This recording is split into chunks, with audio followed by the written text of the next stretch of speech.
On this year's annual Human Rights Day, I would like to reflect a little bit on the United States' most recent term as a member of the UN Human Rights Council, and to highlight the significant accomplishments that have marked our tenure from 2022 to 2024. Over the past 3 years, the U.S. has been steadfast in advocating for human rights, addressing global challenges, and standing up for the dignity of all individuals. The U.S. played a pivotal role in rapidly developing a meaningful response to Russia's invasion of Ukraine through a special session and the establishment of the UN Independent International Commission of Inquiry. The United States subsequently led the effort to suspend Russia from membership on the Human Rights Council. We have supported efforts to document and report on abuses, seek accountability for war crimes, and protect civilians. These actions are critical to ensuring justice and providing a voice to the innocent victims. Inside Russia, the U.S. has condemned the government's crackdown on dissent and the persecution of political opponents, including Alexei Navalny. The U.S. has worked to amplify the voices of Russian activists and journalists who risk their lives to expose corruption and human rights abuses. By raising these issues at the UN, the U.S. has sought to pressure the Russian government to respect fundamental freedoms. The global response to Russia's blatant violations was the Human Rights Council at its best. The U.S. has not shied away from drawing attention to China's human rights abuses in Tibet, in Xinjiang, in Hong Kong, and even beyond its borders.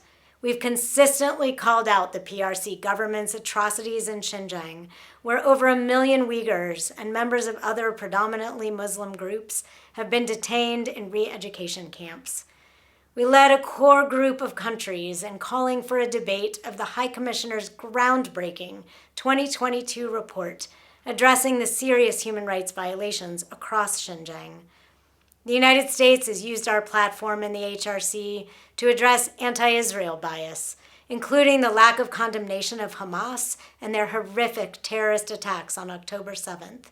No country is above scrutiny, but no other situation has its own agenda item or an open-ended commission of inquiry.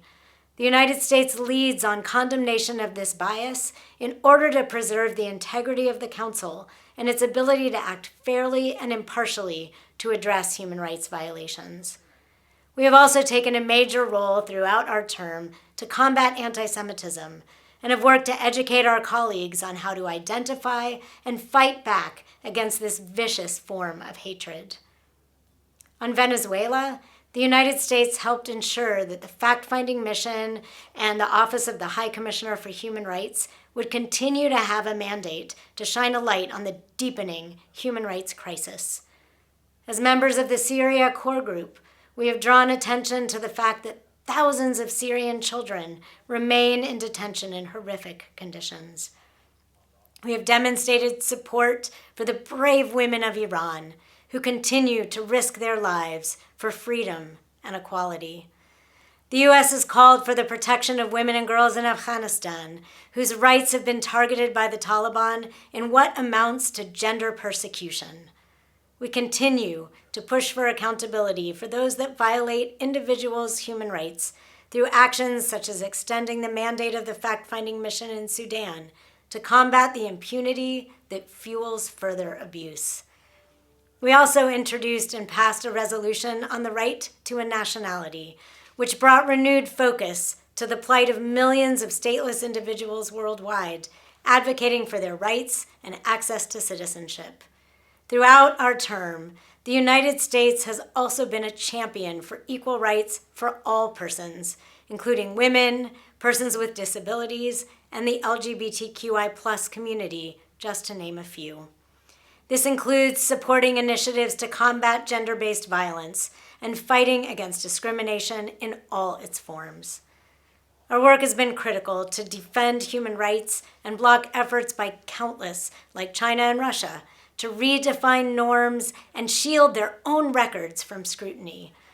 Our robust engagement has been crucial in defending the prevailing international human rights system, ensuring that universal standards are upheld and that no country is beyond accountability. The United States' term at the UN Human Rights Council as a voting member has been marked by significant achievements in advancing human rights, fostering international collaboration, and defending fundamental freedoms.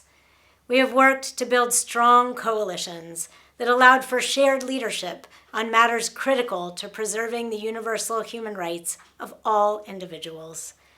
As we move now to observer status, we will continue to be inspired by the words of Eleanor Roosevelt, the first U.S. representative to the UN for Human Rights, who said, "Where, after all, do universal human rights begin? In small places, close to home, so close and so small that they cannot be seen on any maps of the world. Yet they are the world of the individual person, the neighborhood he lives in, the school or college he attends, the factory, farm, or office where he works."